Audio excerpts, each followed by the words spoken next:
en el 13, perdón, nos piden encontrar un conjunto de ceros y después el conjunto de positividad. Entonces, empecemos con esta primera función.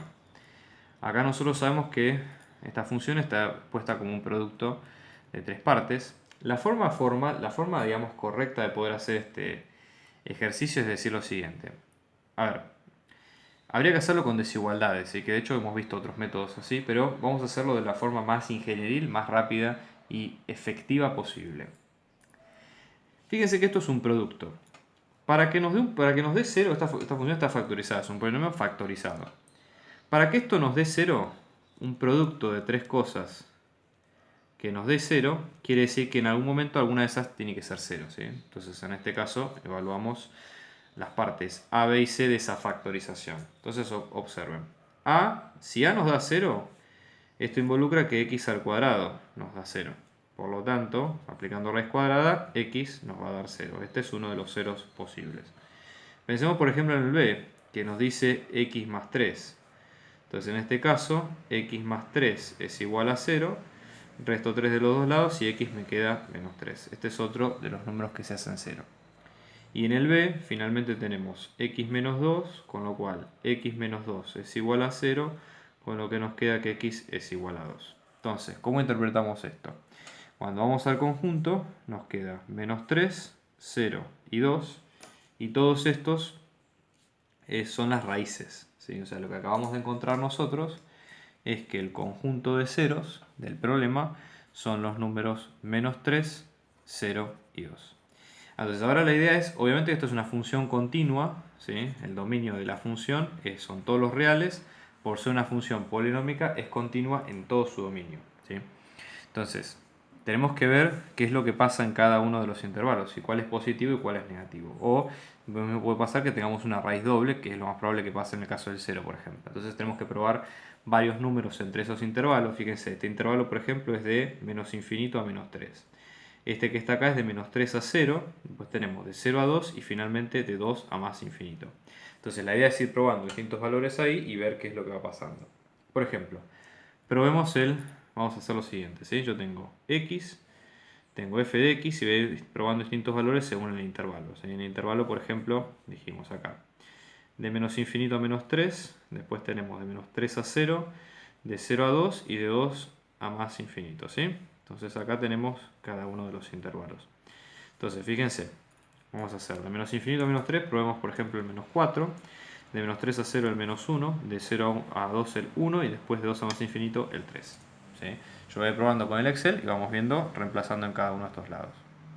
Entonces observen que nos queda para menos 4, 2,88, o sea que es un valor positivo, este es un intervalo positivo. En menos 1, acá en menos 1 nos queda 0. Entonces nos va a quedar para menos 4, 96, o sea que es positivo. Para menos 1 nos queda negativo, o sea este es un conjunto negativo. Para 1 nos queda negativo también. Y después para 3 nos queda positivo. Entonces fíjense, porque acá tenemos de negativo a negativo, que ustedes observan, esto es una raíz doble, ¿sí? La raíz en 0 es doble, por eso la función toca en el 0 y sigue, o sea, pasa de negativo a negativo, no es que pasa de un punto a otro, ¿se entiende? Entonces, esa es un poco la idea. Tenemos, fíjense, conjunto de positividad que va de menos infinito a menos 3 y conjunto de negatividad que va de menos 3 a 0, unión de 0 a 2, y acá también unión de 2 a más infinito. ¿Sí? A pesar de que parezca una pavada esto, pero es importante hacer la salvedad en ambos casos. Así que esto es todo. En el caso C, por ejemplo, tenemos la función x por logaritmo natural de x. Entonces lo mismo, tenemos que encontrar cuáles son los conjuntos de ceros y los conjuntos de positividad y por ende los de negatividad. ¿Cuál es el dominio de esta función? Primero principal. El dominio de esta función es una función polinómica por un logaritmo. Lo que está dentro del logaritmo tiene que ser mayor a 0 necesariamente. Entonces, esto lo que dice es que el dominio de la función van a ser desde 0, sin incluir, hasta más infinito. Entonces, haciendo esta aclaración, ahora tenemos que fijarnos cuáles son los valores que nos dan 0. ¿Sí? Porque si nosotros tenemos que la función nos da x por logaritmo natural de x, que es 0 para encontrar el conjunto de ceros, ¿cómo hacemos nosotros? Esto lo que nos dice es o que esta parte puede ser 0 o que esta otra puede ser 0. Entonces, ¿cómo queda?